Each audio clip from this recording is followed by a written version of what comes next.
So, our today's topic is related to the new profit sharing ratio. So, in this topic we have three parts, three situations, and today we will cover only the first situation, that is when new partner acquire his share from old partners in their old ratio. यानी कि जब एक नया partner जब admit होता है तो अब वो जब आता है तो अपना शेयर जब एक्वायर करता है तो ओल्ड पार्टनर से उनकी ओल्ड रेशो में लेता है। तो उसमें हमारे पास 3 केसेस आगे होते हैं। तो 3 केसेस में सबसे पहला केस है when the profit share of a new partner is given but the sacrifice made by the old partners are not given। मतलब कि हमें ये तो पता है कि प्रॉफिट शेयर कितना मिलेगा, एक नए पार्टनर को कितना मिलेगा, लेकिन हमें ये नहीं पता कि ओल्ड पार्टनर्स ने उसे कितना कंट्रीब्यूट किया है, कितना उसे दिया है। तो अगर हमें ये नहीं पता तो हम क्या करेंगे, सबसे पहले एग्जाम्पल के तौर पे मैं आपको समझाती हूँ। थ्योरेटिकली अगर समझाऊंगी कुछ नहीं पता चलेगा। तो एग्जाम्पल देखते हैं। ए और बी पार्टनर्स हैं, उनका शेयर जो है 5:3 है। दोनों पार्टनर्स ने मिलके सी को एडमिट किया और सी को कहा कि हम तुझे 1/4 शेयर देंगे प्रॉफिट्स में। तो हमें इन दोनों के रेशियो पता है, सी का पता है, लेकिन ये नहीं पता कि ये 1/4 शेयर किसने पार्टनर ने कितना कंट्रीब्यूट किया। तो हम क्या करेंगे, सबसे पहले हम मानेंगे कि हमारा जो फर्म का टोटल शेयर है वो 1 होगा, सबका टोटल 1 होगा, और 1 में से 1/4 शेयर जो है वो हमने सी को दे दिया। तो हमारे पास रिमेनिंग शेयर बच जाएगा। रिमेनिंग शेयर कैलकुलेट हो सकता है कि मतलब बचा हुआ शेयर वो क्या होगा, 1 - 1/4 दैट इज 3/4। तो अगर हमें ये नहीं पता कि ओल्ड पार्टनर्स ने कितना सेक्रीफाइस किया है तो हम इस 3/4 को उनकी ओल्ड रेशियो में डिवाइड कर देंगे। तो अगर हम इस 3/4 को ओल्ड रेशियो में डिवाइड कर देंगे तो डायरेक्टली हमारे पास न्यू रेशियो आ जाएगी ए और बी की।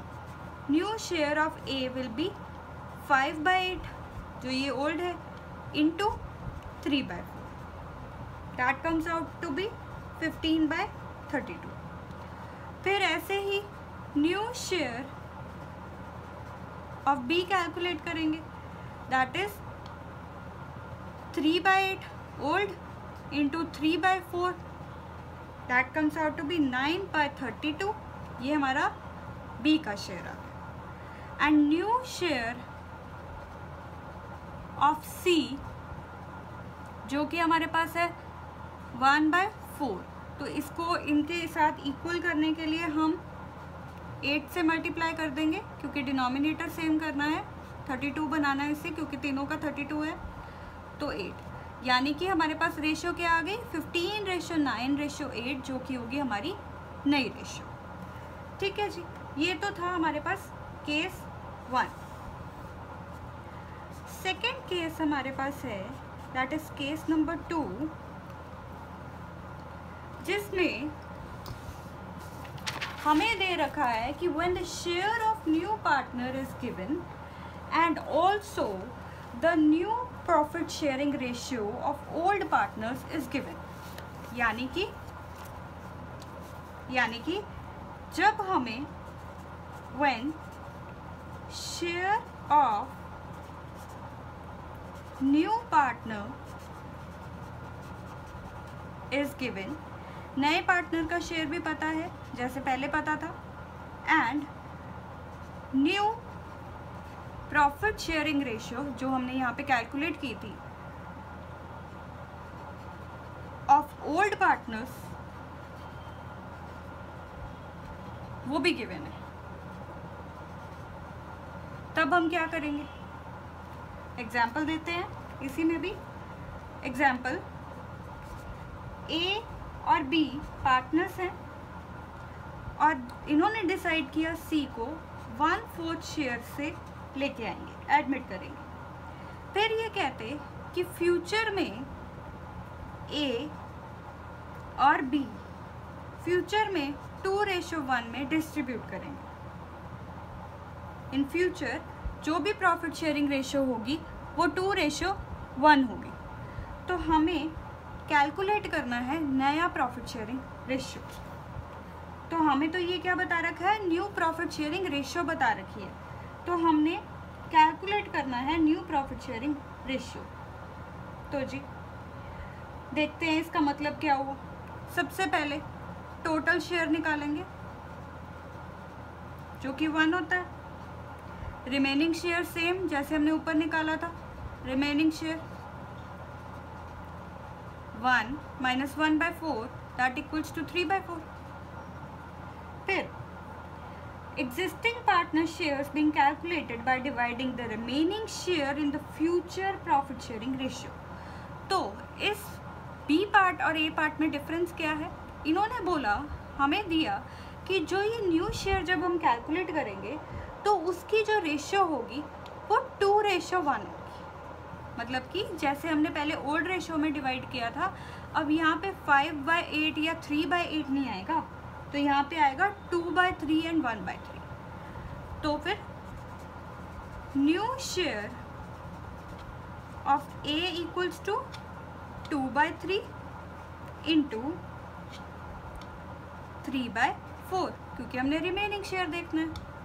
तो ये कैलकुलेट हुआ 6/12। और न्यू शेयर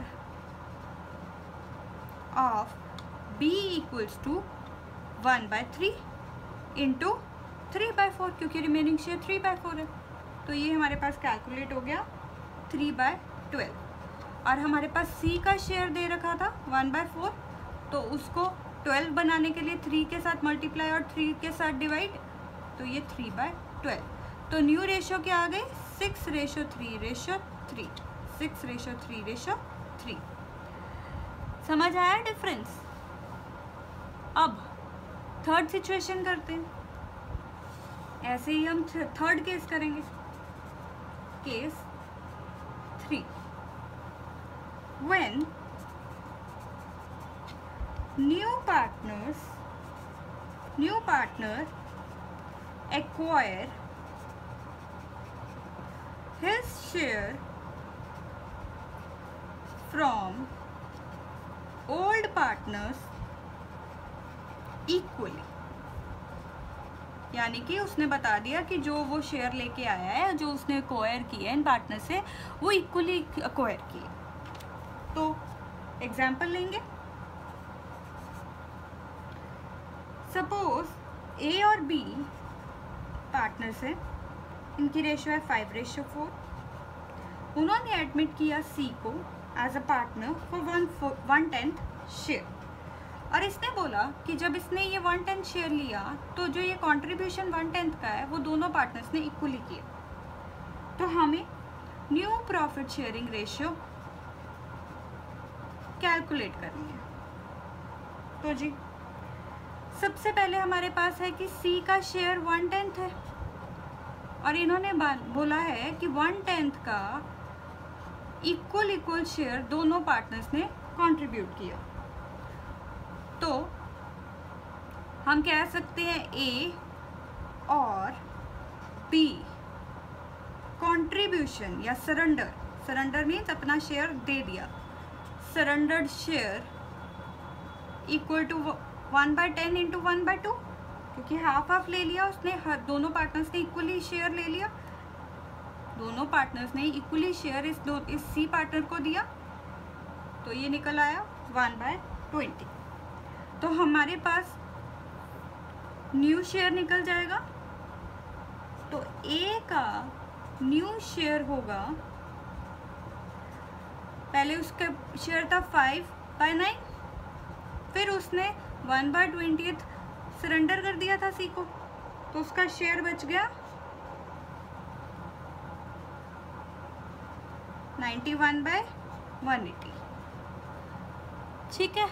और ऐसे ही B का शेयर निकल आएगा, पहले था 4/90 माइनस 1/20, तो इसको कैलकुलेट किया तो ये निकल आया 70/180। और फिर C का शेयर हमारे पास है 1/10 और उसको 180 बनाने के लिए 18 से मल्टीप्लाई एंड 18 से डिवाइड, तो ये हो गया 18/120। तो यानी कि अब न्यू शेयर क्या है, न्यू रेशियो क्या है हमारे पास, 91:70:80। ये हमारे पास नई रेशियो, यहाँ पे इसकी ये रेशियो थी और इसकी क्या थी 15:9:8। तो ये हमारे पास सबसे पहली सिचुएशन है, जब एक नया पार्टनर्स जब ओल्ड पार्टनर से शेयर लेगा तो उनकी ओल्ड रेशियो मिलेगा। अगर ये ओल्ड रेशियो उसने कैसे ली है, इक्वली ली है, या फिर उन्होंने एक रेशियो बता दी कि एक रेशियो इसी रेशियो में वो कंट्रीब्यूट कर रहे हैं, या फिर अगर नहीं पता तो हम उनकी ओल्ड रेशियो में डिवाइड करें। तो कल हम इसका बी पार्ट और सी पार्ट करेंगे। This much is enough for today. See you tomorrow. Thank you.